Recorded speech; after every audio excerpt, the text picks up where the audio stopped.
नमस्कार.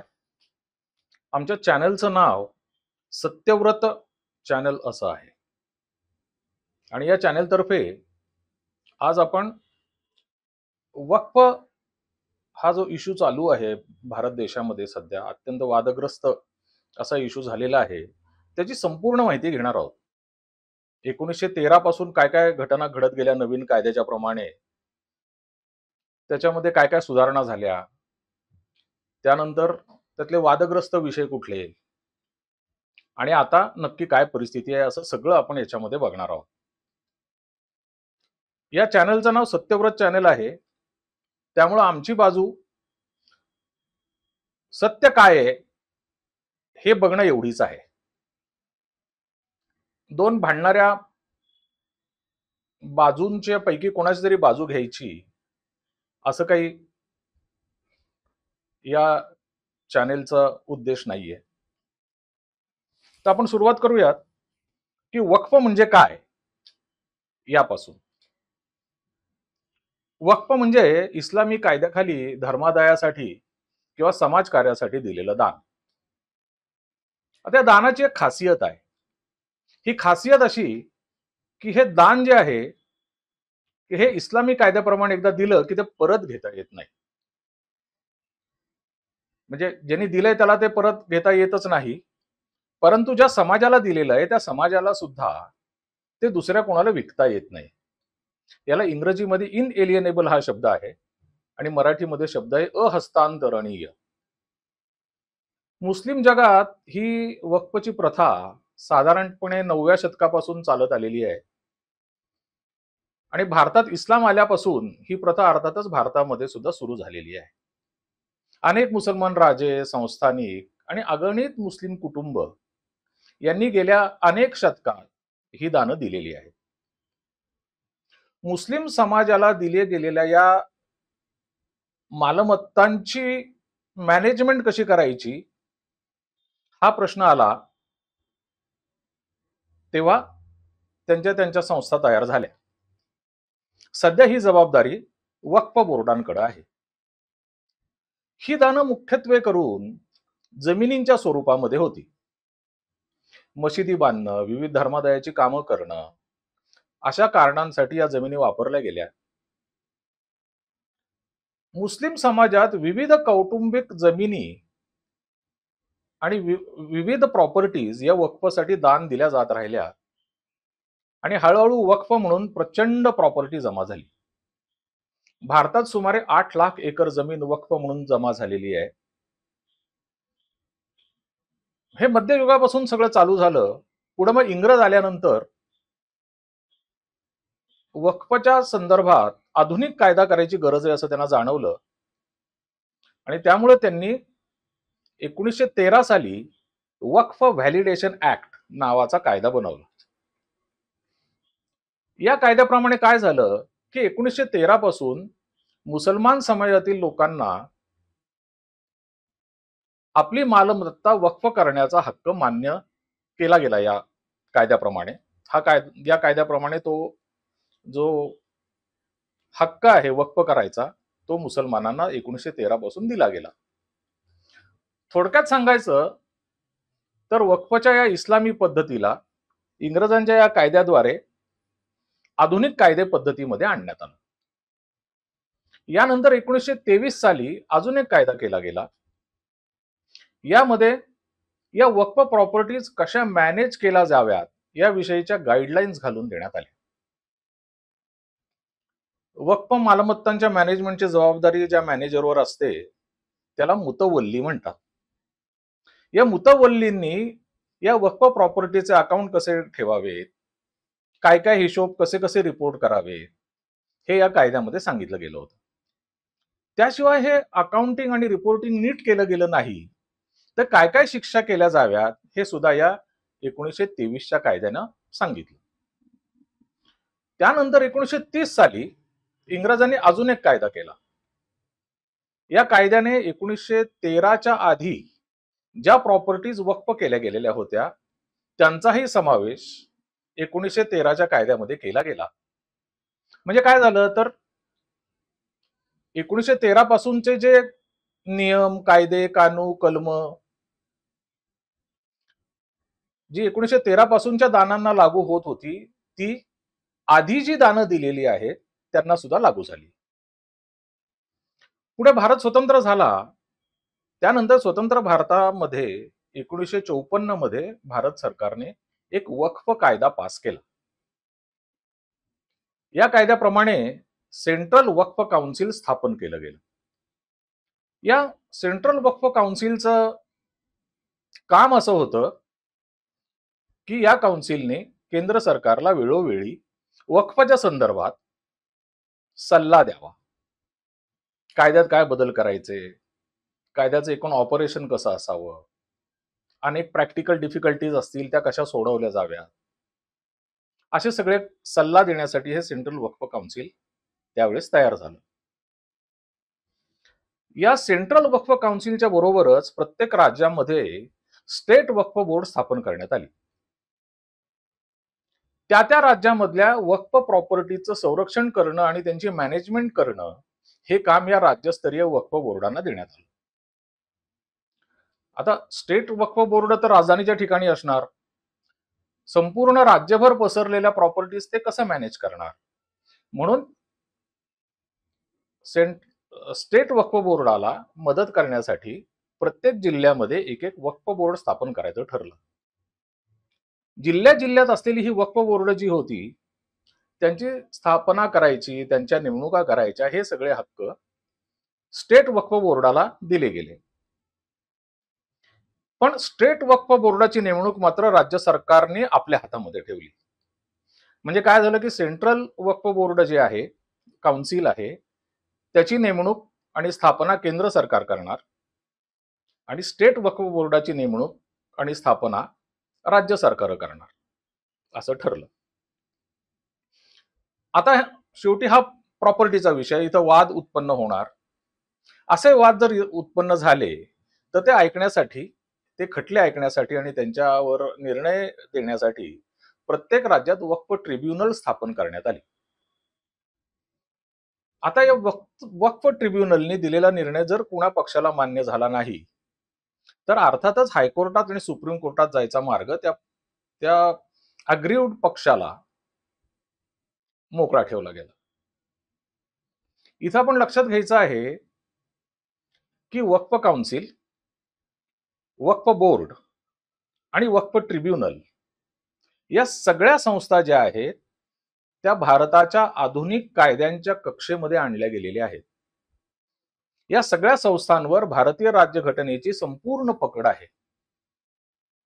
या संस्था भारतीय राज्यघटनेच्या पूर्णपणे अंकित आहेत, अधीन आहेत.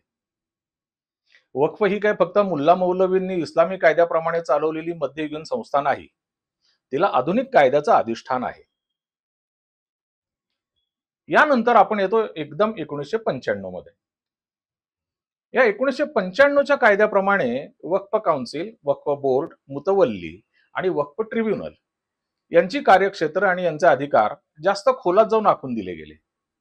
याशिवाय अजून एक महत्वाची गोष्ट 1995 साली केली गेली, ती म्हणजे वक्फ प्रॉपर्टीसाठी रजिस्ट्रेशन आवश्यक केले गेले की त्यांचे दस्तऐवज करा आणि ते सरकार दरबारी नोंदवा.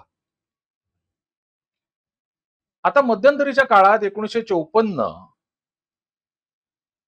ते 1995 या सगळ्या काळात वक्फ बोर्ड आणि त्यांच्या कार्यपद्धतीवर अनेकदा टीका केली गेली.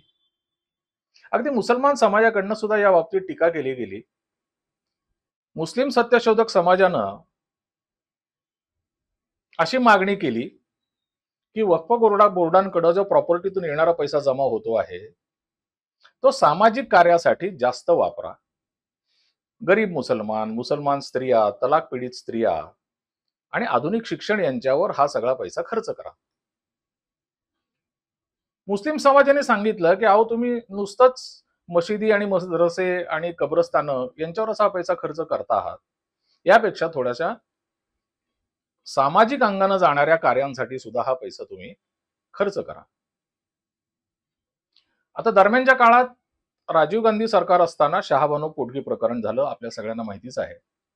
आता या प्रकरणाच्या पार्श्वभूमीवर राजीव गांधी सरकारनं 1986 साली मुस्लिम महिलांच्या पोटगी संदर्भात एक कायदा पास केला.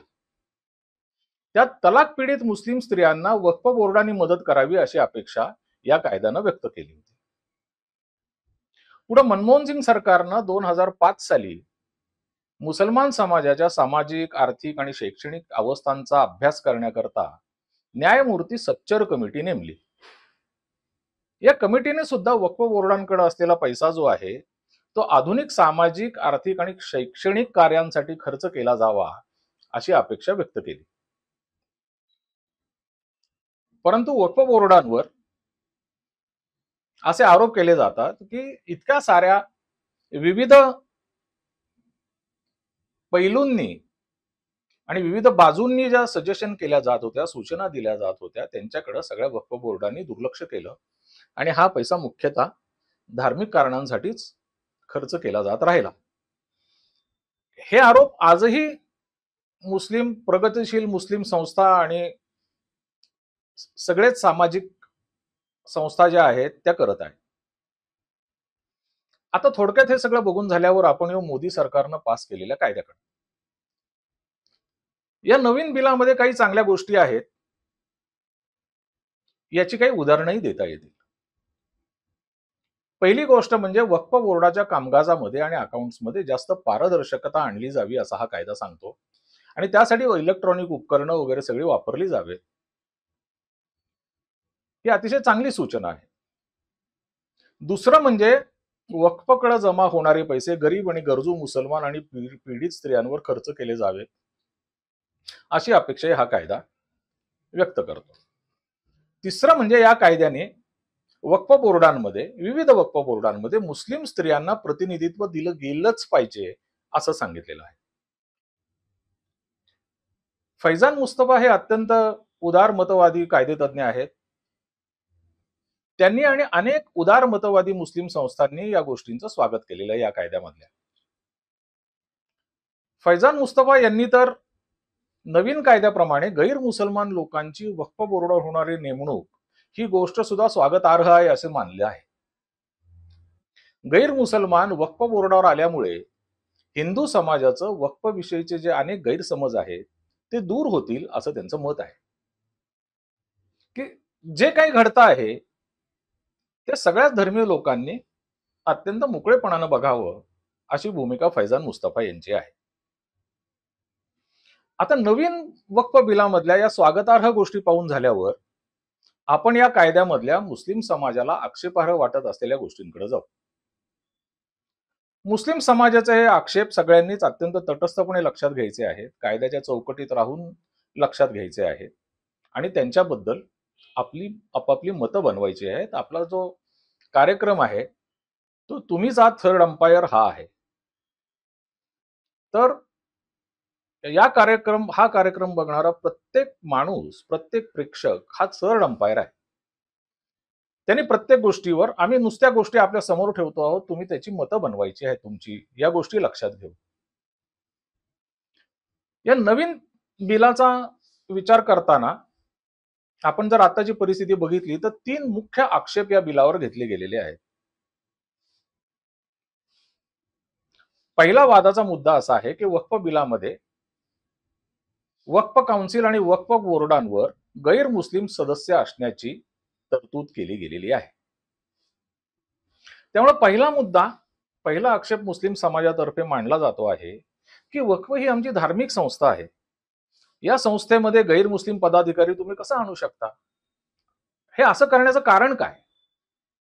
हा मुद्दा तसं बघायला गेलं तर अतिशय महत्वाचा आहे. आपापल्या धार्मिक संस्था स्थापन करण्याचा आणि चालवायचा अधिकार भारताच्या घटनेच्या 26व्या कलमानं भारतातील सगळ्या नागरिकांना दिलेला आहे. हा जो हक्क आहे तो भारतीय घटनेने नागरिकांना दिलेल्या मूलभूत हक्कांपैकी एक आहे. आता असं आहे की मूलभूत हक्कांवर कुणालाच फारशी गदा आणता येत नाही. उदाहरणार्थ जिवंत राहण्याचा हक्क, संपत्ती धारण करण्याचा हक्क, विचार स्वातंत्र्याचा हक्क, अभिव्यक्तीचा हक्क, धार्मिक स्वातंत्र्याचा हक्क, असे हे सगळे मूलभूत हक्क आहेत. हे हक्क हिरावून घेतले गेले तर मानवी जीवनाला तसा काही अर्थ उरत नाही. या हक्कांशिवाय माणसाला आपल्याच देशामध्ये सुखानं राहता येत नाही. उदाहरणार्थ, तुमच्या प्रॉपर्टीचा हक्क जर सरकारने सुरक्षित केला नाही, तर तुम्ही सुरक्षित राहू शकाल का? तुमच्या जीवाचा हक्क जर सरकारने सुरक्षित गेलेला नसेल, तर तुम्ही सुरक्षित राहू शकाल का? असा हा सगळा मुद्दा आहे. असं सगळं असल्यामुळे घटनेनं असं सांगितलं, की अगदी अपवादात्मक परिस्थिती सोडली तरच सरकारला नागरिकांच्या या हक्कांवर गदा आणता येईल. अपवादात्मक परिस्थिती नसेल तर या हक्कांवर गदा आणता येणार नाही. सरकार किंवा कोणीही या हक्कांवर ही गदा आणू शकत नाही. कारण असं आहे, की हे जर मूलभूत हक्क नसतील तर माणसाला आपल्याच देशामध्ये सुखानं राहता येत नाही. म्हणून घटनेनं सांगितलं आहे, की अगदी अपवादात्मक परिस्थिती सोडली तर सरकारला या नागरिकांच्या या हक्कांवर गदा आणता येणार नाही. सरकार किंवा इतर कोणीही या हक्कांवर गदा आणू लागलं तर थेट सुप्रीम कोर्टाकडे दाद मागता येते. घटनेच्या या तरतुदीनुसार अर्थातच या नवीन बिलाविषयी सुप्रीम कोर्टाकडे दाद मागितली गेली. यामध्ये मुसलमान समाजाच्या धार्मिक अधिकारांवर गदा आणली गेलेली आहे या कायद्याद्वारे, अशी ही तक्रार आहे. सुनावणीच्या पहिल्याच दिवशी नवीन वक्फ बोर्डांवर गैर मुसलमान व्यक्तींच्या नेमणुकीविषयीचा प्रश्न उपस्थित झाला आणि या बाबतीत मुख्य न्यायाधीश संजीव खन्ना यांनी सरकारची बाजू मांडणाऱ्या तुषार मेहता यांना एक साधा प्रश्न विचारला. ते म्हणाले, की अहो, तुम्ही गैर मुसलमान लोकांना वक्फ बोर्डावर नेमत आहात, असे गैर हिंदू लोक हिंदू संस्थानांवर नेमलेले तुम्हाला चालतील का? दुसरा मुद्दा वक्फ बाय युजरचा म्हणजे वहिवाटीने वक्फ असलेल्या मालमत्तांचा आहे. कित्येक वक्फ मालमत्ता शतकानुशतके वहिवाटीमध्ये आहेत. रजिस्ट्रेशनचा कायदा सुरू होण्याच्या आधीपासूनच्या या मालमत्ता आहेत. असदुद्दीन ओवेसी हे जे मुस्लिमांचे नेते आहेत त्यांच्या म्हणण्याप्रमाणे जवळजवळ 80% वक्फ मालमत्तांची रजिस्ट्रेशन झालेली नाही. टाइम्स ऑफ इंडियाच्या म्हणण्याप्रमाणे भारतात सुमारे 4 लाख वक्फ मालमत्ता आहेत की ज्या वक्फ बाय युजर या कॅटेगरीमध्ये बसतात. आता नवीन कायदा या मालमत्तांविषयी काय म्हणतो आहे, की या ज्या वक्फ बाय युजर मालमत्ता आहेत त्या अर्थातच वक्फ म्हणून संरक्षित केल्या जातील. पण पुढे जाऊन हा कायदा काय म्हणतो, की जिथं जिथं वाद आहेत तिथं तिथं त्या मालमत्ता वक्फ म्हणून संरक्षित केल्या जाणार नाहीत. म्हणजे उद्या कोणी वक्फ बाय युजर प्रॉपर्टीवर दावा सांगितला की ही प्रॉपर्टी सरकारची आहे, तर ती वक्फ प्रॉपर्टी म्हणून संरक्षित राहणार नाही असं समजायचं का, असा प्रश्न मुस्लिम समाजाच्या मनामध्ये या क्षणी येतो आहे. हा फार मोठा वादाचा मुद्दा आहे. यावर विविध कायदे तज्ञांनी उलटसुलट मतं दिलेली आहेत. नवीन नवीन मतं येतही आहेत. याचा पूर्ण अंदाज घ्यायचा असतील तर या कायद्याच्या सगळ्या प्रोव्हिजनचा अभ्यास व्हायला पाहिजे आणि तो जसा जसा होतो आहे तशी तशी ही मतं येत आहेत. पण तोपर्यंत मुस्लिम समाजामध्ये वक्फ बाय युजर या मालमत्तांविषयी नक्कीच चिंता उत्पन्न झालेली आहे. ही गोष्ट तरी आपल्याला आज नाकारता येणार नाही. बहुतांश मुसलमान समाजाचं म्हणणं आहे की वक्फ मालमत्ता, आमच्या ज्या वक्फच्या मालमत्ता आहेत या आमच्याकडनं हिसकावून घेण्यासाठीची ही चाल आहे. या बिलाच्या समर्थकांचं म्हणणं असं आहे की वहिवाटीच्या नावाखाली अनेक वक्फ बोर्डांनी खोडसाळपणा करून अनेक सरकारी जमिनी वक्फ म्हणून आधीच घोषित केल्या गेलेल्या आहेत. त्यामुळे सगळ्या वहिवाटीने वक्फ असलेल्या जमिनी वक्फ म्हणून कायमच्या संरक्षित करता येणार नाही. याच्याही पुढे जाऊन या लोकांचं असं म्हणणं आहे की बहुतेक वक्फ बोर्ड ही भ्रष्ट अशी संस्था आहे. वक्फ बाय युजरचा फायदा उठून हे लोक अनेक खासगी जमिनींवर सुद्धा हक्क सांगतात आणि त्यांची डेव्हलपमेंट रोखून धरतात. त्यासाठी डेव्हलपर्स कडून मोठ्या मोठ्या रकमा उकळून नंतर मग आपले वक्फचे लावलेले क्लेम सोडून देतात. या मुद्द्याबाबत प्रेक्षकांनी आपल्या स्वतःच्या अनुभवातून आपलं मत बनवायचं आहे. आपल्या माहितीमध्ये अशी किती प्रकरणं आलेली आहेत, आपल्याला अशी किती प्रकरणं माहिती आहेत, अशा किती प्रकरणांची चर्चा आपल्या मित्रांमध्ये, आपल्या आजूबाजूच्या लोकांमध्ये, वर्तमानपत्रांमध्ये झालेली आहे. प्रेक्षक, आम्ही पुन्हा सांगतोय की प्रेक्षक हेच या कार्यक्रमामधले थर्ड अंपायर आहेत. त्यांनी हे ठरवायचं आहे. आपल्या अनुभवावरनं त्यांनी ही गोष्ट ठरवायची आहे, की वक्फ बोर्डांचा खोडसाळपणा किती वेळा आपल्या माहितीमध्ये आला, आपल्यासमोर चर्चेला गेला. गेल्या 50-60 वर्षात किंवा आपलं जे काही आयुष्याचं आपण जेव्हा जेव्हापासून कॉन्शियसली हे आयुष्य जगतो आहोत, तेव्हापासूनचा आठवणी आपण लक्षात घेऊन या मुद्द्याविषयी आपण आपलं मत बनवायचं आहे. आता याच्या पुढचा मुद्दा जो आहे, तो असा आहे की पूर्वीच्या कायद्याप्रमाणे जिल्ह्याच्या कलेक्टरला वक्फ जमिनींचे फक्त सर्व्हे करायचे अधिकार होते. आता या नवीन कायद्याप्रमाणे काय झालंय, की सरकार विरुद्ध वक्फ बोर्ड अशा वादात ही जमीन वक्फची आहे की नाही याबाबत निर्णय द्यायचा अधिकार कलेक्टरला दिला गेलेला आहे.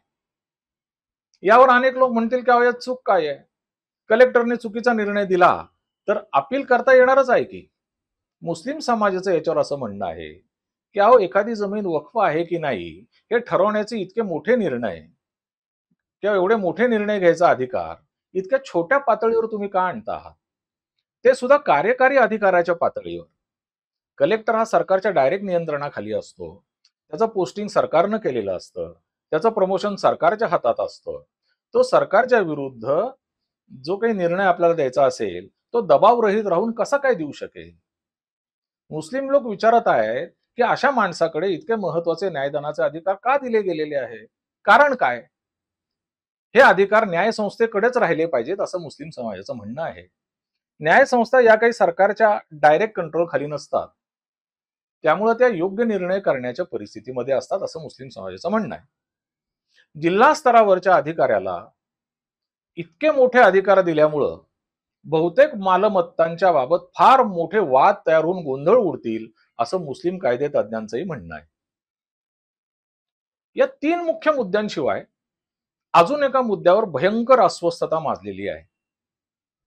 या नवीन कायद्याने जुन्या कायद्यामधील एक फार महत्वाचं कलम रद्द केले आहे असं मुस्लिम समाजाचा आक्षेप आहे. 1995च्या कायद्यामधलं 40वां कलम गेले अनेक वर्ष फार वादग्रस्त ठरलेलं आहे. यात वक्फ बोर्ड एखादी जमीन वक्फ जमीन म्हणून घोषित करू शकत होतं. आता हे कलम का ठेवलं गेलं 1995च्या कायद्यामध्ये याचा आपण विचार करू. या ठेवणाऱ्यांचं म्हणणं असं होतं की शतकानुशतक या वक्फ प्रॉपर्टीज नुसत्याच दान केलेल्या आहेत, त्यांच्याविषयी फारशी कागदपत्र उपलब्ध नाहीये. साधारणतः 1695 मध्ये जी प्रॉपर्टी दान केली गेली आहे तिची काय कागदपत्र असणार आहे? अगदी वक्फ बोर्डाकडे सुद्धा ही कागदपत्र उपलब्ध नव्हती. वहिवाट हाच मुख्य मुद्दा या अशा जुन्या प्रॉपर्टीज बद्दल आहे. अशा दान केलेल्या जमिनी ज्या पूर्वी दान केलेल्या जमिनी आहेत आणि वक्फ बोर्डाच्याही नजरेतून सुटलेल्या आहेत, अशा जमिनींकडे दुर्लक्ष होऊ नये म्हणून हे कलम 40वां कलम ठेवलं होतं. कुठलीही जमीन वक्फच्या परिघाबाहेर राहू नये म्हणून हे कलम ठेवण्यात आलं होतं.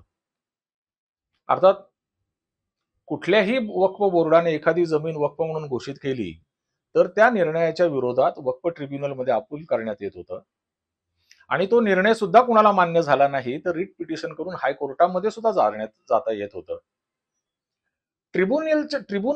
वक्फ ट्रिब्युनलच्या निर्णयाच्या विरुद्ध कुठल्याही कोर्टात जाता येत नाही असा प्रचार सोशल मीडियावर केला गेलेला आपल्याला सगळ्यांनाच माहिती आहे.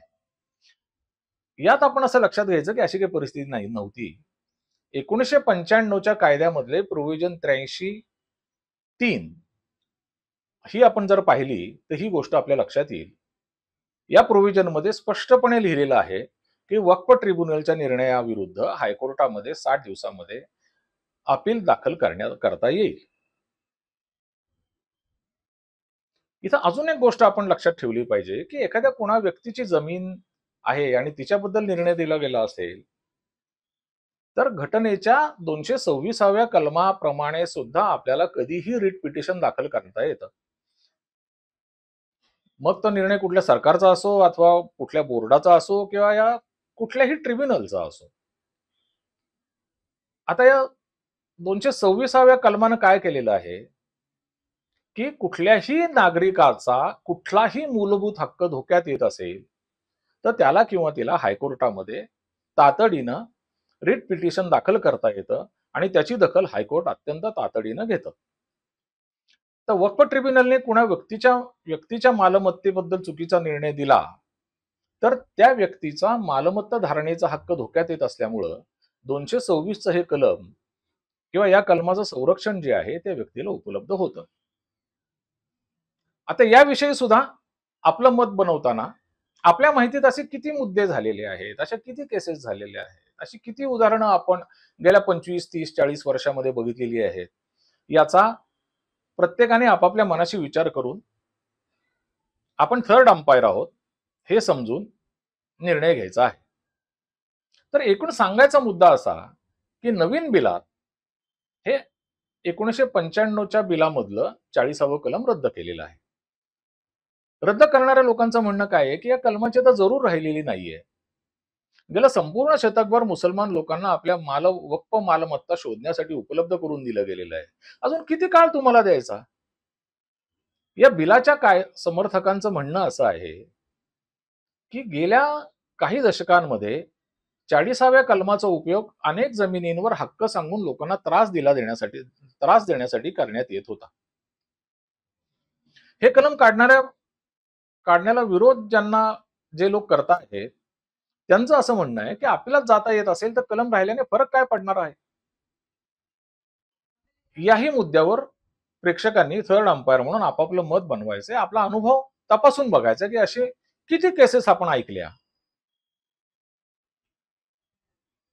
वरचे सगळे मुद्दे जर आपण बघितले तर आपल्या लक्षात येतं की सगळ्यात वादग्रस्त मुद्दा यातला एखादी प्रॉपर्टी वक्फ आहे की नाही हे ठरवण्याचा अधिकार वक्फ बोर्डाकडून काढून कलेक्टरला दिल्या गेल्याचा आहे. अर्थातच त्यामुळे या मुद्द्यावरती तुंबळ रण माजलेलं आहे. मुसलमान लोकांचं म्हणणं असं आहे की आता फक्त कुठल्याही वक्फ प्रॉपर्टीवर कलेक्टरच्या ऑफिसमध्ये जायचं आणि एक अर्ज करायचा आणि क्लेम करायचा की ही वक्फ मालमत्ता नसून सरकारी मालमत्ता आहे. त्यानंतर काय होईल की कलेक्टरची चौकशी सुरू होईल आणि कलेक्टरची चौकशी सुरू झाली की वादग्रस्त मालमत्तेचं वक्फ स्टेटस सस्पेंड होईल अशी तरतूद या कायद्यामध्ये आहे. कलेक्टरची चौकशी सुरू झाली की वक्फ स्टेटस सस्पेंड. आता यामुळं मुसलमान लोकांना भीती अशी वाटती आहे की या तरतुदीमुळं बहुतांश वक्फ मालमत्ता ज्या आहेत त्या आमच्याकडनं अगदी हिसकावून घेतल्या गेल्या नाहीत तरी दशकानुदशके त्या वादामध्ये अडकून पडणार आहेत. मुस्लिम मनामध्ये ही भीती आज घर करून राहिलेली आहे, ही फॅक्ट आहे. ही भीती मुस्लिम कायदेतज्ञ आणि सरकार यांनी लवकरात लवकर घालवली पाहिजे आहे की नक्की काय घडणार आहे, ही प्रोव्हिजन अशीच आहे का हा गैरसमज आहे. हे असं होऊ नये, एवढी अनागोंदी माजू नये म्हणून या कायद्यामध्ये दुसऱ्या काही प्रोव्हिजन्स केल्या गेलेल्या आहेत का याविषयी मुस्लिम कायदेतज्ञांनी पुढे येऊन सगळ्यांच्या मनातल्या या शंका घालवल्या पाहिजे. हे अतिशय गरजेचं आहे. अर्थात आता तसं बघायला गेलं तर सुप्रीम कोर्टाने या बिलाच्या अंमलबजावणीवर स्थगितीचा निर्णय दिला आहे. म्हणजे काय केलंय तर सरकारला वक्फ काउन्सिल किंवा वक्फ बोर्डावर नवीन बिलाप्रमाणे कुठलीही नियुक्ती करता येणार नाही असं सांगितलंय आणि कुठलीही वक्फ मालमत्ता ही वक्फ मालमत्ता नाहीये असं जाहीर करता येणार नाही. पुढची सुनावणीची तारीख जी आहे ती 5 मे ठरलेली आहे. या सुनावणीमध्ये सुप्रीम कोर्ट आता या 3 महत्वाच्या मुद्द्यांबद्दल काय म्हणतं हे आता आपल्या सगळ्यांनाच पाहायचं आहे.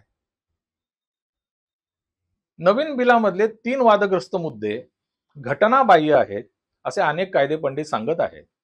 आता यावर सुप्रीम कोर्ट काय म्हणतं आहे यावरही सगळ्यांची नजर लागून राहिलेली आहे. सध्याची परिस्थिती ही अशी आहे, कायदेशीर परिस्थिती ही अशी आहे. आता या कार्यक्रमात शेवटचा मुद्दा आपण असा लक्षात घेऊ की हा लँड जिहादचा प्रकार आहे का काय. काही आकडेवारी बघून आपण याचा अंदाज घ्यायचा प्रयत्न करू. ही आकडेवारी ज्याने त्याने आम्ही जी देत आहोत ती खरी आहे की नाही हे स्वतः जाऊन बघायचं आहे. आपण हे करण्यासाठी भारतातली सुपीक जमीन किती आणि वक्फ बोर्डाकडे जमीन किती याचा अंदाज घेऊ. आपण गुगल केलं तर माहिती मिळतंय की भारतात साधारणपणे 40 कोटी एकर सुपीक जमीन आहे. वक्फकडे सुमारे 8 लाख एकर जमीन आहे. आता वक्फकडे असलेली सगळी सुपीक जमीन आहे असं गृहीत धरलं 8 लाख एकर, तरी ती भारतातील सुपीक जमिनीच्या 0.2% आहे असं आपल्याला दिसतं. तर याच्यावरही आपण विचार करायचा आहे की अनाठायी पद्धतीने भारतातल्या जमिनी मुसलमान लोकांनी ताब्यात घेतलेल्या आहेत का? आता या पार्श्वभूमीवर आजकाल सोशल मीडियावर आणि गुगलमध्येही हिंदू मंदिरांकडे किती जमीन आहे याचे आकडे येत आहेत. ते जर आपण लक्षात घेतले आणि ते आकडे आपल्या स्वतःकडे जर स्वतःशी आपण ताडून पाहिले तर चित्र अजून स्पष्ट होतं. आज गुगल सर्च केल्यावर दिसतं की हिंदू मंदिरांकडे 20 लाख एकर अशी जमीन आहे. मुसलमानांकडे 8 लाख एकर आहे. हिंदू संस्थानांकडे, हिंदू धर्मादाय संस्थान आणि मंदिरांकडे 20 लाख एकर ही जमीन आहे. हे सगळं असं आहे. आता आम्ही जी माहिती दिलेली आहे यातली कुठली माहिती चुकीची आहे का, हे तुमचं तुम्ही तपासून बघा. आणि ती चुकीची असेल तर अर्थातच खाली कॉमेंट बॉक्समध्ये जरूर सांगा आम्हाला. आपण त्या बाबतीत पुढच्या कार्यक्रमामध्ये ती चूक दुरुस्त करू. यानंतर आपण सगळ्यांनी लक्षात घ्यायचं की अतिशय महत्वाच्या बिलावर आपण सगळ्यांनी विचार करायचा आहे. आम्ही आपल्याला वेगवेगळ्या अँगलमधून हा विषय समजून सांगितलेला आहे. आम्ही परत परत सांगतो की निर्णय तुमचा आहे. तुम्ही थर्ड अंपायर आहात. आम्ही फक्त फॅक्ट्स दिलेले आहेत आणि त्या फॅक्ट्स चुकीच्या असतील तर ते सांगा, आम्हाला जरूर सांगा अशी आपल्याला रिक्वेस्ट आहे. कलेक्टरला असा अधिकार देणे, मुसलमानांच्या कायद्याने मान्यता दिलेल्या धार्मिक संस्थांवर गैर मुसलमान लोकांच्या नेमणुका करणे, या गोष्टी योग्य आहेत का याबाबत प्रेक्षकांनी स्वतःच विचार करायचा आहे. याशिवाय कित्येक शतके मुसलमान समाजाकडे वहिवाटीने असलेल्या जमिनींबाबत कागदपत्र मागणं योग्य आहे का, हा सुद्धा विचार प्रेक्षकांनी करायचा आहे. या जमिनीवर मशिदी, धर्मादाय संस्था, दर्गे आणि कब्रस्तान आहेत. या सगळ्या स्थानांना धोका निर्माण होणार असेल, यांच्याविषयी वाद निर्माण होणार असतील तर भारतीय रत्न राज्यघटनेच्या प्रिअँबलमध्ये म्हणजे उद्देशिकेमध्ये भाईचाराचा जो उद्देश ठळकपणे लिहिला गेलेला आहे, या उद्देशाच्या विरोधात हे बिल जात आहे का याचा विचारही थर्ड अंपायर म्हणून प्रेक्षकांनी करायचा आहे. अर्थात आता या सगळ्या गोष्टींवर सुप्रीम कोर्ट काय म्हणत आहे याचं सगळ्यांचंच लक्ष लागून राहिलेलं आहे. 5 मे नंतर नवीन जशी परिस्थिती उलगडत जाईल तसं आपण पुन्हा एकदा या विषयाला तुम्हीच व्हा थर्ड अंपायर या कार्यक्रमामध्ये पुन्हा एकदा भेट देऊ. नमस्कार.